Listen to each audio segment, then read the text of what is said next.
வணக்கம். குழந்தைங்க இருக்கிற எல்லா வீட்லேயுமே தவறாமல் இருக்கிற ஒரு விஷயம் என்ன அப்படின்னு பார்த்தீங்கன்னா பேபி வாக்கர்ஸ். குழந்தைய பார்க்க வரவங்க கூடயும் ப்ரெசென்ட் பண்ணுற முக்கியமான ஒரு கிஃப்ட் என்ன அப்படின்னா பேபி வாக்கர் தான். இந்த பேபி வாக்கர் குழந்தைங்களுக்கு கொடுக்கலாமா? இதனால் குழந்தைங்க ரொம்ப சீக்கிரமாக நடந்துருவாங்களா, இல்லை இதனால் ஏதாவது பிரச்சனைகள் இருக்கா அப்படின்றது தான் நம்ம இந்த வீடியோவில் பார்க்க போகிறோம். வாக்கர் குழந்தைக்கு கொடுக்கறதுனால ஏதாவது நல்ல விஷயம் நடக்குமா அப்படின்னு கேட்டிங்கன்னா கண்டிப்பாக இல்லை. சுத்தமாக எந்த நல்ல விஷயமே நடக்காது. இதனால் ஏற்படக்கூடிய தீமைகள் தான் ரொம்ப ஜாஸ்தி. இதில் என்ன பெருசாக தீமை நடக்க போகுது அப்படின்னு கேட்டிங்கன்னா, முதல் தீமை இதனால் ஏற்படக்கூடிய விபத்துக்கள்.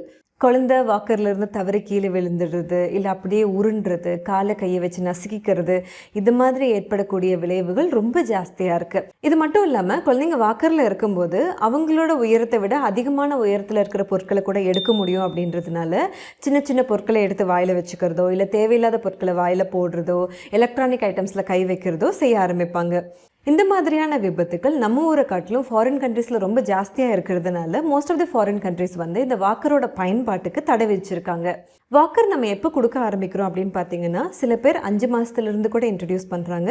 சில பேர் இல்லை 7-8 மாதத்துக்கு அப்புறமா சீக்கிரமாக நடந்து பழகட்டும் அப்படிங்கிறதுக்காக வாக்கர்ஸ் கொடுக்க ஆரம்பிக்கிறாங்க. இதனால் குழந்தை சீக்கிரமாக நடந்துருவானா அப்படின்னு கேட்டிங்கன்னா, வாக்கர் கொடுக்கறதுனால நார்மல் டெவலப்மெண்ட் கூட தாமதமாகிறதுக்கு வாய்ப்புகள் இருக்குது. வாக்கர்லேயே குழந்தைங்க ரொம்ப நேரம் இருக்கும்போது குழந்தைங்க டம்மி டைமில் இருக்கிறதோ, குப்புற விழுந்து விளையாடுற விளையாட்டுகளோ, இல்லை உட்காந்து விளையாடுற விளையாட்டுகளோ, ஒரு பொருளை எடுக்க ட்ரை பண்ணுறதோ, இல்லை தவள ஆரம்பிக்கிறதுக்கான வாய்ப்புகளோ இல்லாமல் போகுது. நம்ம ஏற்கனவே முன்னாடி வீடியோக்களில் பார்த்த மாதிரி டம்மி டைமில் தான் குழந்தைங்களோட neck stability, shoulder stability, back strength இது எல்லாமே டெவலப் ஆகும். இது டெவலப் ஆனால் மட்டும்தான் குழந்தைங்கனால ப்ராப்பராக உட்கார முடியும். ஒன்ஸ் பேலன்ஸ் இம்ப்ரூவ் ஆன உடனேயே குழந்தைங்க அவங்களா மூவ் பண்ணி அவங்களுக்கு தேவையான பொம்மைகளை எடுக்க ஆரம்பிக்கிறாங்க. இதை தான் க்ரீப்பிங்னும் க்ராலிங்னு சொல்கிறோம். ஆனால் வாக்கர் கொடுக்கும்போது இந்த டெவலப்மெண்ட்ஸ் எல்லாமே அஃபெக்ட் ஆக ஆரம்பிக்குது.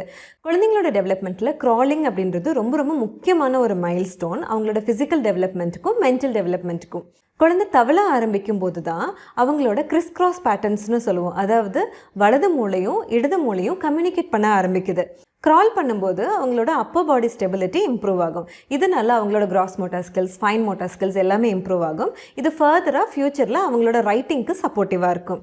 வாக்கர்லேயே தொடர்ந்து குழந்தை இருக்கும்போது க்ரால் பண்ணுறது அஃபெக்ட் ஆகும். அதனால் கிடைக்கக்கூடிய இந்த பெனிஃபிட்ஸுமே குழந்தைங்களுக்கு கிடைக்காம போயிடும். நார்மலாக நம்மளோட வாக்கிங் பேட்டர்ன் எப்படி இருக்கும் அப்படின்னு பார்த்தீங்கன்னா, இதை பாதம்னு நினச்சிக்கோங்க.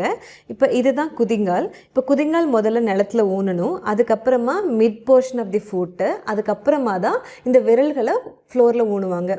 இதுதான் நார்மல் வாக்கிங் பேட்டர்ன். பட் ஆனால் குழந்தைங்க வாக்கர் யூஸ் பண்ணும்போது டோஸ் தான் முதல்ல கீழே ஊனிருக்கும், பின்னாடி இருக்கிற பார்ட் ஊனவே மாட்டாங்க. குழந்தைங்க கால் விரல்களை மட்டுமே உந்தி உந்தி போகிறதுனால அவங்களோட தசைகள்லையுமே பாதிப்புகள் ஏற்படுறதுக்கு வாய்ப்புகள் இருக்குது. இதனால தூரமாக இருக்கிற ஒரு பொம்மையை குழந்தை எடுக்கணும் அப்படின்னா குழந்தை முன்னாடியே பிளான் பண்ணோம் இல்லைங்களா, மோட்டார் பிளானிங் பண்ணோம் இல்லையா, நான் எவ்வளோ நேரத்தில் அதை போய் ரீச் பண்ண முடியும், எவ்வளோ ஸ்டெப்ஸ் நான் எடுத்து வைக்கணும், எவ்வளோ வேகமாக போகணும் அப்படின்ற பிளானிங் குழந்தைனால செய்ய முடியாமையே போயிடும். வாக்கர்லேயே இருக்க குழந்தைங்கள நீங்கள் தனியாக நிற்க வைக்கும் போதோ நடக்க வைக்கும் போதோ அவங்க நிறைய விழுறதுக்கான வாய்ப்புகள் இருக்கும். பேலன்ஸ் ரொம்ப கம்மியாக ஃபீல் பண்ணுவாங்க, ரொம்ப இன்செக்யூர்டாக இருப்பாங்க. இவ்வளோ மோசமான விளைவுகளை ஏற்படுத்தக்கூடிய வாக்கரை கண்டிப்பாக குழந்தைங்களுக்கு கொடுக்காதீங்க. ஐயோ நான் வாக்கர் கொடுக்கலன்னா என் குழந்தை எப்படி நடக்கும் அப்படின்னு கேட்டிங்கன்னா, நார்மலாக குழந்தைங்கள தரையில் விடுங்க. தரையில் தான் குழந்தைங்க நிறைய கற்றுப்பாங்க. அவங்களா உட்காந்து விளையாடட்டும். அதுக்கப்புறம் தவழ்கிறதுக்கான வாய்ப்புகளை கொடுங்க. குழந்தைங்களோட நிறைய நேரம் தரையில் ஸ்பெண்ட் பண்ணுங்கள். செவத்தை பிடிச்சிட்டு ஃபர்னிச்சர்ஸ் பிடிச்சிட்டு நிற்க வைக்க பழக்குங்க. இந்த வாக்கருக்கு மாற்றம் நான் என்ன கொடுக்கலாம் அப்படின்னு கேட்டிங்கன்னா, ட்ரெடிஷ்னலாக நம்ம யூஸ் பண்ணிகிட்டு இருந்தால் நடைவண்டி கொடுக்கலாம்.